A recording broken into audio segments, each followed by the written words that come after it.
warahmatullahi wabarakatuh. Perkenalkan, nama saya Anissa Rahma Pertiwi. Saya kuliah di UIN Sunan Gunung Jati Bandung, jurusan Bimbingan dan Konseling Islam semester 6. Nah, di sini saya akan sedikitnya berbagi bagi teman-teman semuanya tentang apa itu konselor, apa tugasnya, dan bagaimana kualifikasi profesionalismenya. Oke, yang pertama sebelum kita ke konselornya, kita pahami dulu apa itu bimbingan dan konseling. Nah, bimbingan dan konseling atau guidance and counseling merupakan upaya untuk yang dilakukan seseorang atau pembimbing untuk membantu mengoptimalkan individu itu.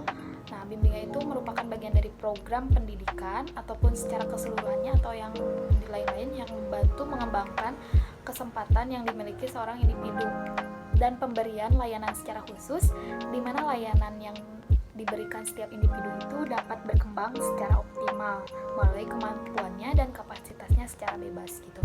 Jadi bimbingan konseling itu adalah suatu upaya gitu ya untuk membantu si kliennya atau konselingnya itu untuk mengembangkan potensi yang ia milikinya gitu.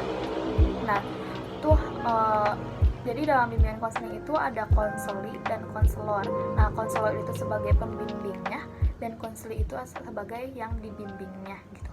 Nah, konselor itu adalah seseorang yang mempunyai keahlian di bidang konseling ataupun penyuluhan yang mempunyai latar belakang minimal strata 1 di bimbingan konseling ataupun di bidang psikologi pendidikan dan lain-lain gitu. Nah, profesi konselor juga mempunyai organisasi resmi di Indonesia yaitu Asosiasi Bimbingan dan Konseling Indonesia yang disingkat jadi ABKIN. Nah, seorang konselor itu harus mempunyai lisensi atau sertifikasi dari lembaga yang bersangkutan gitu agar si konselor itu dapat melakukan konseling di bidang masyarakat, sosial masyarakat, di bidang pendidikan, kesehatan, dan lain-lain. Tapi seorang konselor juga harus mempunyai spesifikasi atau mempunyai profesionalismenya gitu. Nah, sebelum ke profesionalismenya bagaimana?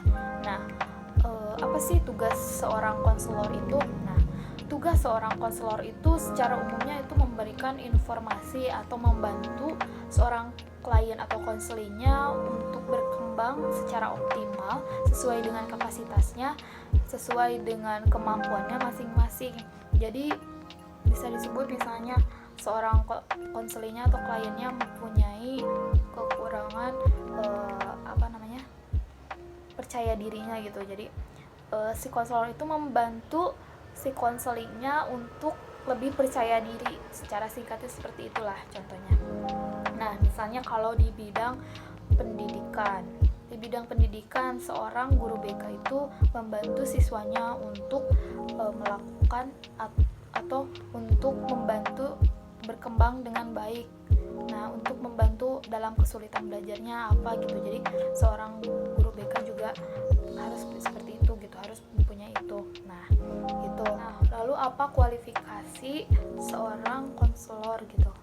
Nah, yang pasti seorang konselor itu harus mempunyai nilai, sikap, kemampuan, pendidikan, dan wawasannya di bidang bimbingan dan konseling.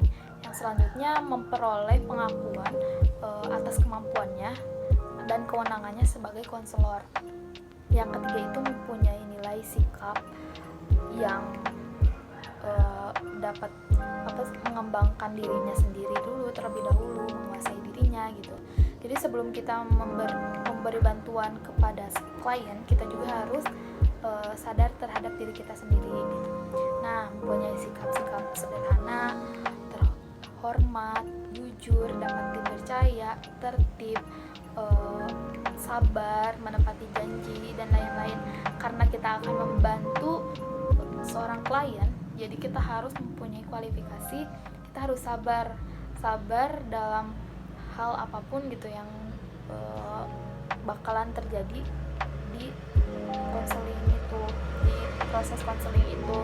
Nah, mempunyai rasa tanggung jawab, lalu dapat dipercaya, sangat pentingnya dapat dipercaya karena agar si seorang kliennya atau konselingnya itu secara bisa meluapkan secara bebas apa yang ia rasakan. Jadi seorang konselornya bisa lebih mudah membantu memberikan solusi gitu. Jadi membantu menemukan solusinya. Itu mungkin itu saja kualifikasinya dan apa itu konselornya. Mungkin itu saja, mohon maaf masih banyak kesalahan ataupun apapun. Tapi sebelum berakhir jangan lupa di like, subscribe ya di YouTube aku gitu.